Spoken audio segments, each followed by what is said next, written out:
Hello friends, welcome to my channel. আশা করি সবাই ভালো আছো, আমিও খুব ভালো আছি। তাহলে আবার আমি চলে আসলাম আজকে একটা নতুন ভিডিও নিয়ে।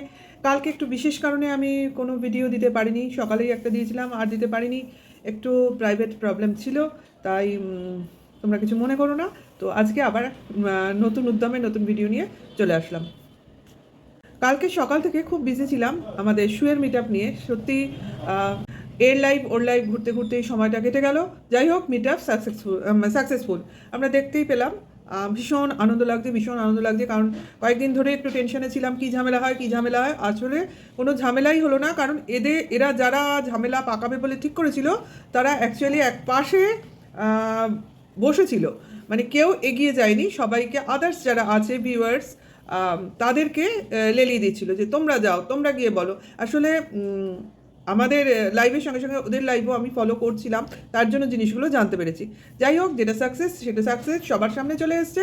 কাজে এটা নিয়ে আর আমি নতুন করে কিছু বলছি না, সবাই জেনে গেছে, এর মধ্যে বাসি খবর হয়ে যাচ্ছে না। কিন্তু ভীষণ আনন্দিত আমি, তার জন্য এটাকে তোমাদের সঙ্গে আনন্দে কি বলছি কে জানে, তোমাদের সঙ্গে একটু শেয়ার করলাম। কিন্তু সন্ধেবেলার দিকেই সত্যিকারে আমি ভিডিও দেওয়ার আমার মানসিকতাটাই চলে গেল আর কি, যখন শুনলাম শিল্পীকে স্ট্রাইক দিয়েছে। মানে আমি টোটালি কি বলবো, অবাক হয়ে মানে ভাবলাম কেন, ওয়াই?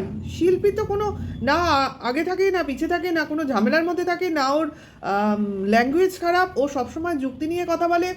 তা ওকে স্ট্রাইক কে দিল? প্রথমে এই প্রশ্নটাই মাথায় এলো, ও মা। তারপরে শুনি আমাদের বাদর ভাই স্ট্রাইক দিয়েছে। তাহলে এটা কি রিভেঞ্জ নেওয়া শুরু হয়ে গেল? মানে বাদরের ভাইকে, আমাদের বাদর ভাইয়ের ভাইকে স্ট্রাইকের রিভেঞ্জ কি শিল্পীদের স্ট্রাইক? অবাক লাগে, কার সঙ্গে কার তুলনা। আসলে হবেই তো, যার মাথায় ঘটে এতটুকু বুদ্ধি নেই সে এরকম উজবুকের মতোই কাজ করবে। আবার তার সঙ্গ দিচ্ছে কিনা ওই আকাট মূর্খ এজেন্ট। পরিষ্কার কে কাকে উস্কাচ্ছে, কে কাকে কার পিছনে লেলিয়ে দিচ্ছে, বা কার অঙ্গুলি হিলনে পুরো ঘটনাটা ঘটছে আমরা সবই বুঝছি। কিন্তু কথাটা হচ্ছে যে ওই কথাটা আবার সত্যি হয়ে গেল, ওই কি বলে, বাদরের হাতে খোন্তা। অ্যাকচুয়ালি তাই হয়ে গেল, নিজে যেটা বললো নিজেই সেটা করে দেখালো। আর যাকে বললো সে কিন্তু দীর্ঘদিন ধরে অপমান অত্যাচার সহ্য করে তারপর একটা ওয়ার্নিং দিয়ে তারপর সে থেমেছে। কিন্তু এর অবস্থা দেখো, এর অবস্থা তো বুঝবে না। এর তো রিভেঞ্জ মেন্টালিটি, এ বইয়ের থেকেও রিভেঞ্জ চায়, এ এখন ক্রিয়েটারদের সঙ্গেও রিভেঞ্জ খেলছে। আচ্ছা খেলুক, দেখি কতদূর কি করতে পারে, আমরাও দেখব। আস্তে আস্তে কি হচ্ছে এর স্বরূপটা, ওই বলদ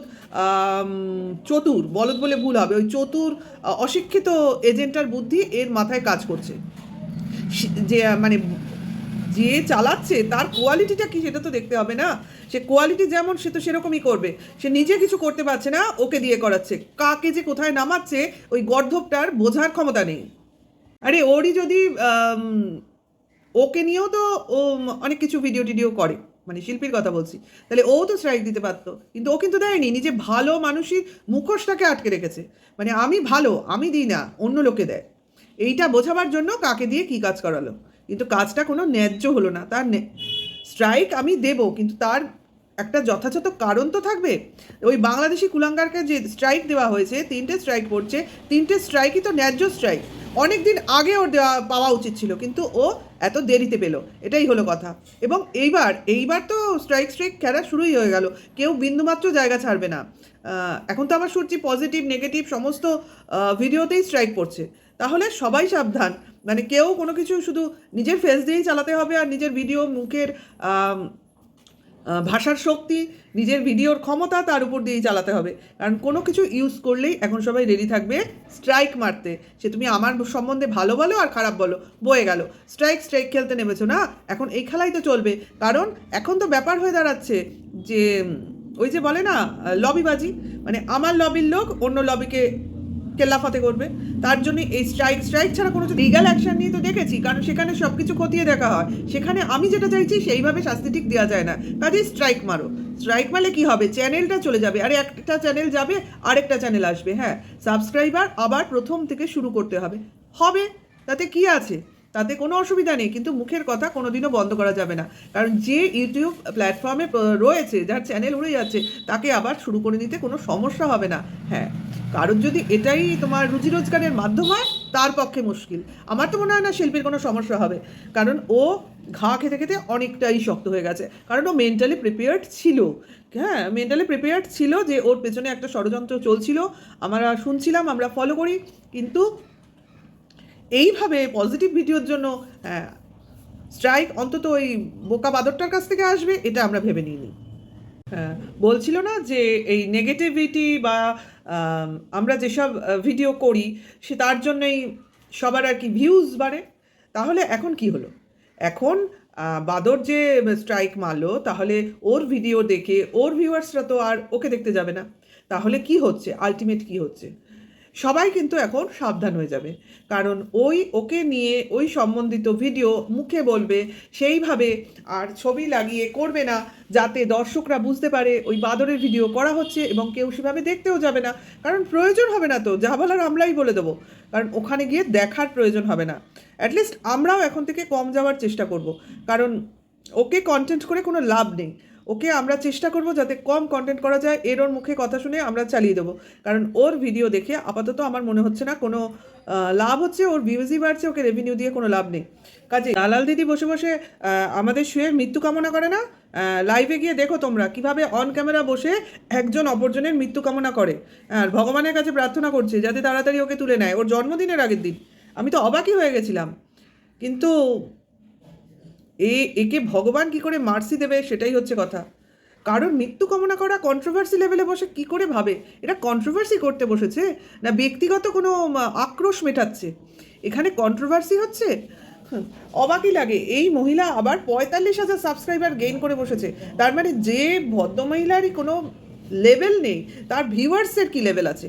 অ্যাকচুয়ালি এর ভিউয়ার্সরা এরই মতো, মানে বেছে বেছে যত জঘন্য ভিউয়ার্স গিয়ে এখানে মানে এর কমিউনিটিতে ভিড় করে।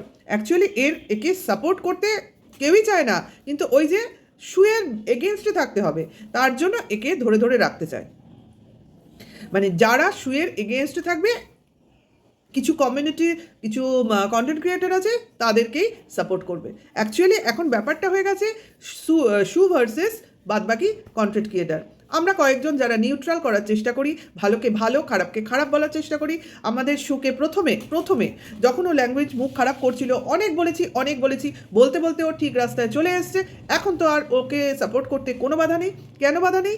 কারণ ও নিজেকে শোধরাতে পেরেছে, ও নিজেকে রিপ্রেজেন্ট করেছে। দেখো না মিটআপে, দেখো না, দেখে তো মনে হচ্ছে সত্যিকারের এইরকমই আমি দেখতে চেয়েছিলাম, কারণ ওর লেভেলটা মানে কন্ট্রোভার্সির লেভেলটা অনেক হাই, কারণ ওর দেখার ভঙ্গি, ওর বলার ভঙ্গি তার কোনো তুলনা হয় না।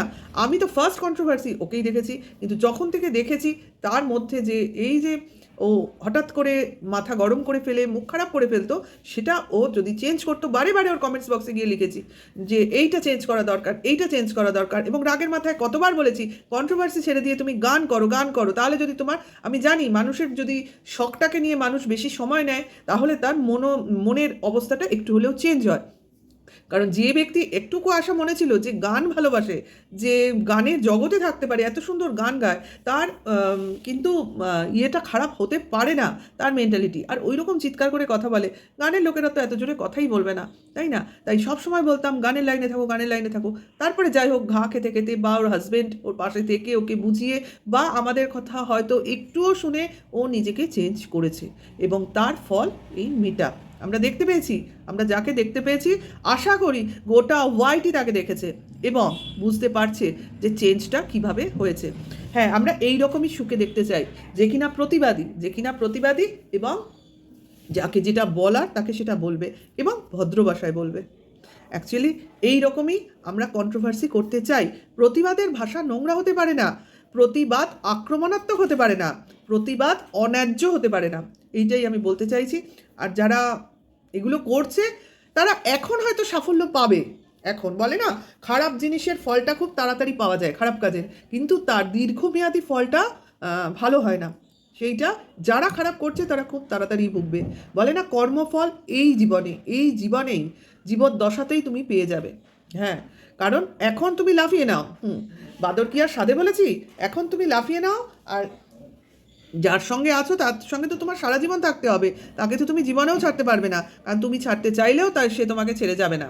হ্যাঁ, তাই বলি সৌমালি এত বড় ব্লগার, আমার থেকে বয়সে ছোট, নো ডাউট আমার থেকে বয়সে ছোট, কিন্তু কি বলে না মানুষ যত না পুঁথিগত শিক্ষায় অভিজ্ঞতা লাভ করে বা শিক্ষিত হয়, কর্মক্ষেত্রে কর্মজীবনে সে অনেক বেশি তার অভিজ্ঞতা গেইন করে ফেলে, তাই না? সে জগৎ দেখেছে, সে দুনিয়ার সঙ্গে লড়াই করেছে, সে বাবা মার কিন্তু যে শান্তির নীড় সেটা পায়নি, সে সবসময় কিন্তু লড়াই করেছে, তার মনে কিন্তু একটা অশান্তি ছিলই, সেই অশান্তির জেরে সে নিজেকে প্রমাণ করার চেষ্টায় আজকে সফল। হ্যাঁ, কাজেই তার কিন্তু লোককে চেনার ক্ষমতাটা অনেক বেশি, সে কিন্তু লোককে অনেক বেশি চেনে, না হলে এত বড় কথা বলতে পারে যে যাকে ধরেছিস তার ভাইকে তাকে ধরে রাখ, কারণ তাকে তুই ছাড়লে তোর পতন অনিবার্য। হ্যাঁ, এটা মানতেই হবে, এবং এটা আমরা বসে বসে দেখব, এবং আমরা বসে বসে দেখব, আমরা তো সামলে নেব, আমরা তো ছোটো ক্রিয়েটার, আমাদের কোনো অসুবিধা হবে না, আমরা তো শুরু করেছি, আর যারা অনেকটা রাস্তা চলে এসছে তাদেরও অসুবিধা হবে না। আমার মনে হয় শিল্পীর তো কিছু হবেই না, কারণ ও যে স্ট্যান্ডার্ড মেনটেন করে, ওর এই ওয়াইটির টাকায় ওর কিছু এসে যায় না। কাজেই একটা চ্যানেল গেলে 10টা চ্যানেল খুলতে পারে, কথাও বলবেই এবং ও বলতে থাকবেই, হ্যাঁ এটা আমরা জানি। কাজেই শিল্পী তুমি তোমার প্রতিবাদ চালিয়ে যাও, এবং এবার আরও ভালোভাবে চালাবে, দরকার নেই কারোর কিছু ইউজ করার, করবো না, আমরা নিজেরাই একাই 100 করতে যাব কেন, কারণ তার দরকার আমাদের কিন্তু তাদের দরকার নেই, কারণ আমরা হাজার একটা এই ডেইলি ব্লগার ছেড়ে দাও, নিউজ চ্যানেল নাও, অন্যান্য বিনোদন চ্যানেল আছে বিভিন্ন, তাদের নিয়ে কন্ট্রোভার্সি করব কি আছে, আমাদের কিছু এসে যায় না, আমরা লেভেল চেঞ্জ করে ফেলবো, আমরা আমাদের রাস্তা চেঞ্জ করে ফেলবো, কোনো কিছুতেই কিছু এসে যাবে না, কিন্তু আপাতত টিনার ফরে আছি, টিনার ফরে থাকবো, লড়াই ফর উমেন্স, ঠিক আছে, সেই লড়াইয়ের পাশে দাঁড়াবো, এবং নিজেকে ওর মধ্যে রেখে ওর জাস্টিসটা ওকে পেতে দেখবো, তারপরে আমরা শান্তির একটু প্রশান্তির নিঃশ্বাস নেব।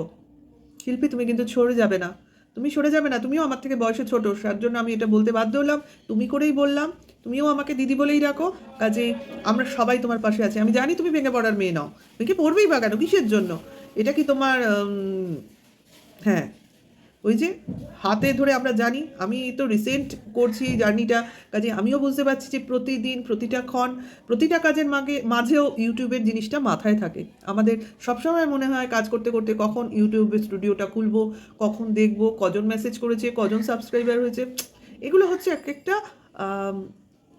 অ্যাটাচমেন্ট, এইটাই খারাপ লাগে, আর কিছু না।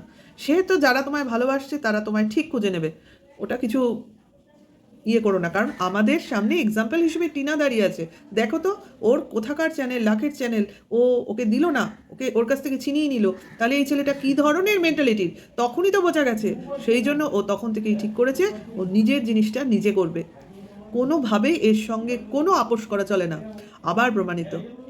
ওকে, বাই, আজকে এইটুকুই, আবার আসবো অন্য সময় অন্য একটা ভিডিও নিয়ে, কাল আমি দিতে পারিনি, এই শিল্পীর জন্যই আমার খুব মেন্টালি একটু প্রবলেম হচ্ছিল, ঠিক আছে, সবাই ভালো থাকবেন, সুস্থ থাকবেন, যারা প্রথম থেকে আমার চ্যানেলটা দেখছেন, ভালো লাগলে সাবস্ক্রাইব করে নেবেন, আর লাইক কমেন্ট শেয়ার করবেন, টাটা।